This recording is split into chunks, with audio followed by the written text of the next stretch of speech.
Tren elektabilitas tiga pasangan Capres-Cawapres terus berubah, terlebih menjelang hari pemungutan suara Pilpres 2024 14 Februari pekan depan.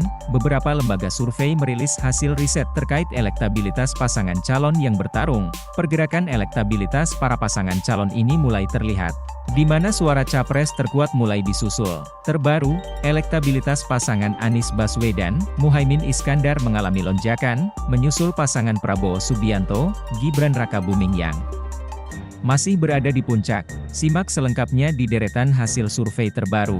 Arci, survei terbaru Capres dirilis lembaga survei Arci. Survei elektabilitas Capres menunjukkan pasangan Anies Baswedan, Muhaimin Iskandar mengalami tren kenaikan. Hasil ini berdasarkan survei yang dilakukan pada periode 26 Januari 2024 hingga 1 Februari 2024, di mana elektabilitas Prabowo Gibran mengalami penurunan. Direktur Eksekutif Arci Muhradis Hadi Kusuma menjelaskan, berdasarkan hasil survei tersebut, Paslon Amin mengalami kenaikan dari survei sebelumnya sebesar 33,61% dan sekarang menjadi 37,63%. Sedangkan Prabowo Gibran sebelumnya mencapai 45,9%, tetapi kini berada di angka 44,85%. Ia mengatakan, dalam survei ini, responden diberikan pertanyaan terkait, saat berada di bilik suara, siapakah pasangan calon presiden dan calon wakil presiden yang Anda pilih? Sementara hasil survei menunjukkan yang tidak memilih atau golput berjumlah 0,19% dan yang tidak tahu atau tidak menjawab sebanyak 1,39%. Lebih lanjut dia menjelaskan bahwa survei dilakukan bagi warga negara Indonesia yang sudah memiliki hak pilih yakni berusia 17 tahun atau sudah menikah dengan total 2.400 responden di 38 provinsi seluruh Indonesia. Ia menambahkan, survei tersebut menggunakan metode Stratified Multistage Random Sampling dengan tingkat margin of error sekitar 2% dan tingkat kepercayaan sebanyak 95%. LSI Denijaya, Lingkaran Survei Indonesia, LSI, Denijaya melakukan survei pada 16 hingga 26 Januari 2024. Jumlah sampel sebesar 1.200 responden, diperoleh melalui teknik pengumpulan data wawancara tatap muka dengan menggunakan kuesioner.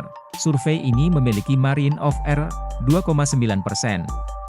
Peneliti senior LSI Denijaya, Aji Alfarabi, mengatakan basis populasi pemilih di Indonesia didominasi Wong Cilik dengan angka 48,3%. Wong Cilik itu merupakan mereka-mereka dengan pendapatan rumah tangga di bawah 2 juta rupiah per bulan.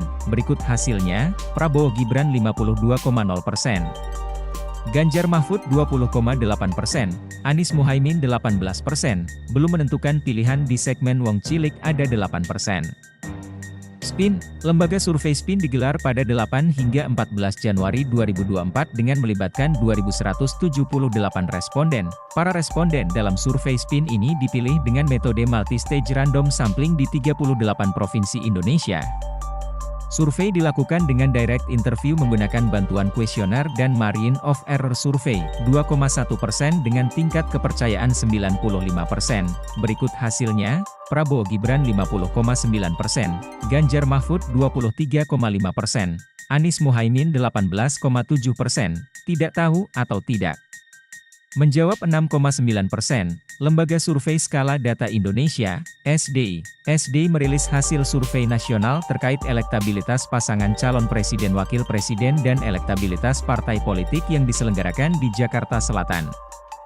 Survei nasional ini dilakukan pada rentang waktu 13 hingga 21 Januari 2024 dan menggunakan metode tatap muka langsung. Berikut hasilnya, Prabowo Gibran 45,7%, Anies Muhaimin 27,6%, Ganjar Mahfud 16,9%, tidak tahu tidak menjawab, undecided voters, sebesar 9,8%.